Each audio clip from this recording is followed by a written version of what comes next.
தம்பி இங்க ஹலால் பண்ணி தானே பண்றீங்க? ஓனர் இந்துவா முஸ்லிமா? ஓனர் இந்து. சாப்பிட வர கஸ்டமர்லாம் எல்லா மக்களும் வராங்கல்ல? எல்லா மக்களும் பிறகு ஹலால் பண்றீங்க?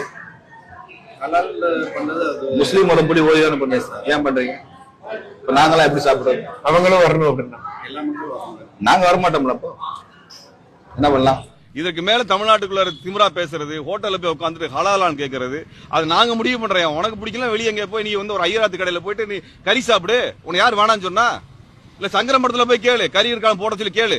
உன் சனாதன முறைப்படி ஆடு மாடு வெட்டி அங்க சாப்பிட சொல்லு. இங்க நாங்க இத்தனை வருஷம் சாப்பிட்டுருக்கோம், எங்களுக்கு என்ன பிரச்சனை? உனக்கு பிடிக்கலன்னா சாப்பிடாத. உனக்கு தான் மாட்டு சாணி இருக்குது, மாட்டு கோமியம் இருக்குது, அதை குடிச்சிட்டு போக வேண்டியதானே. உன்னை யாரு கேட்டா இங்க வந்து அசைவம் சாப்பிட சொல்லி, கறி சாப்பிட சொல்லி எவன் கேட்டான்? உன்னை யார் பிரியாணி சாப்பிட சொல்லி எவன் கேட்டமா? கேட்டமா? ஆடு கோழி பலியிடுறது முட்டாள் தானமா? நீ காரி தீம்பியா? நீ அசை ஹோட்டல்ல போய் சாப்பிடுவியா? நீ